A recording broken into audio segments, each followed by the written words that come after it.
And I want to repeat it again here today. Niseme kwa lugha ya Kiswahili. Nilisema za kwamba sisi tuko demokrasia. Na demokrasia kila mtu ako na haki ya kuongea. Sama ya ODM tuliamua ya kwamba sisi tutakuwa na uhusiano. Lakini kukuwa na uhusiano sio kusema ya kwamba sisi yote tumeingia kwa serikali. Kwa mfano mnajua kule Amerikani serikali iko sasa ni ya Republican. Now they have a Republican government. But they used to have a Democratic government under Mr. Biden. Biden had some ministers who are members of the Republican Party, respect to the fact that that was a Democratic administration.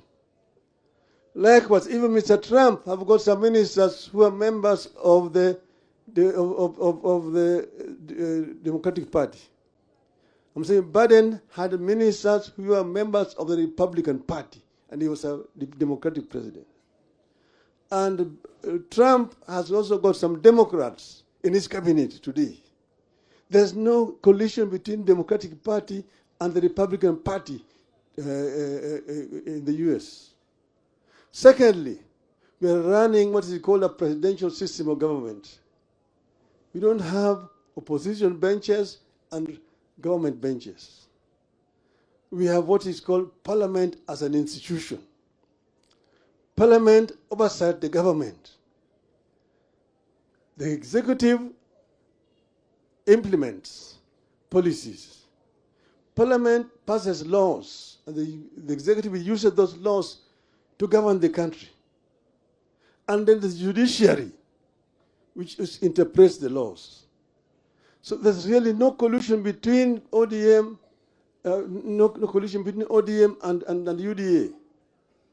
But it is an arrangement which is based on an MOU which was signed between us, and it was on open daylight. And there are very clear points in that MOU, 10 of them. And they are very explicit indeed. That's the reason why I don't see why people are bickering. When Mr. Jim ORENGO talks, he's talking on the basis of an MOU between ODM and UDA. ORENGO has not committed any crime. He has got a democratic right to say what you're saying. When Professor Yang Nyong'o speaks about devolution, he is talking the language of ODM.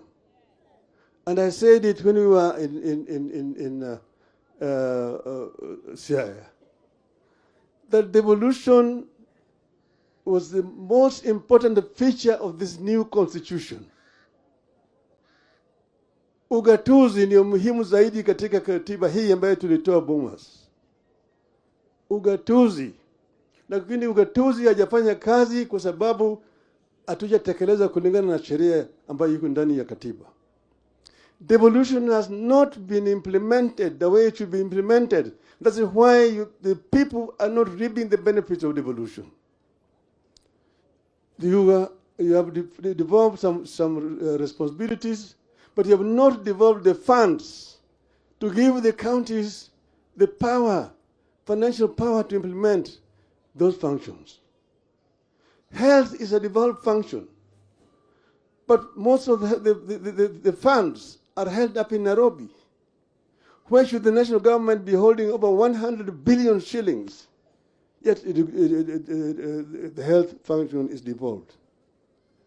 That is not should not be the case. The other issue is the issue of infrastructure, roads. I said that I am the one who actually informed Kura, Kera, and Kenha. But that was during the unitary system of government. Now, in a devolved system of government, you don't need Kura and Kera. Why should the national government be having roads in Homa Bay? Why should they be having roads? The national government should only be responsible for international highways, national highways, and the trunk roads. But all these feeder roads within the counties should be the responsibility of the county government. Devolve funds and give the funds to the governors. then they will be able to implement the program. Why should the national government be having roads in Kisumu town, city? Why should they be having roads in Mombasa city? You go to Mombasa city, many roads are not county government roads. Nairobi city itself, there are so many roads which the Nairobi county government is not allowed to touch. Why should Kera be having roads in Nairobi city or Kura? These are issues which we need to discuss openly. Devolution is not working. Some people say that, oh, too much money is going to recurrent expenditure in the counties, 50% and so on. But that's because the money that is meant for development is not being released to the counties.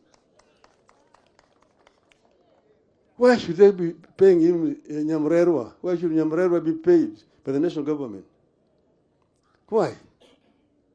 Why? So this is an issue which we must continue to raise. And we have said that Parliament must come forward and pass laws properly.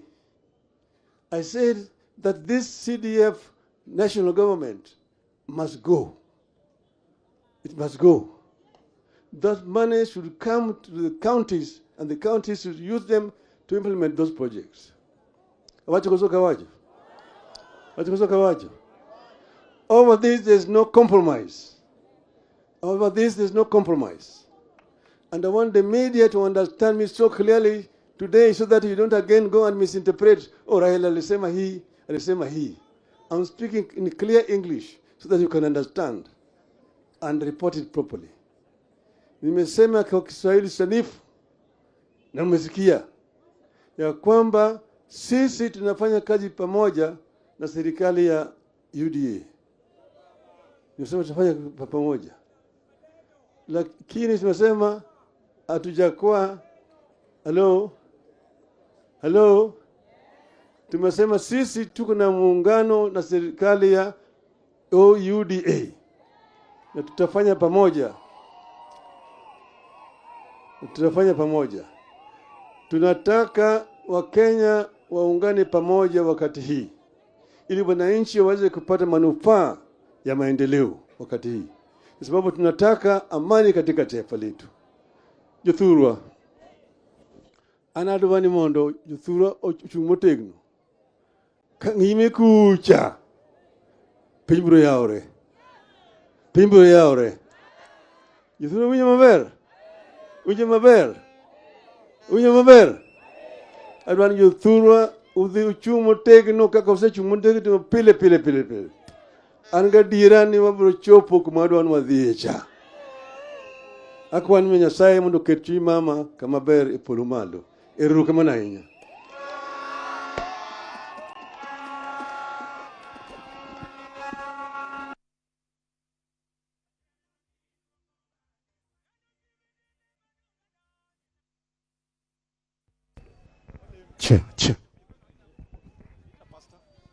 Pastor.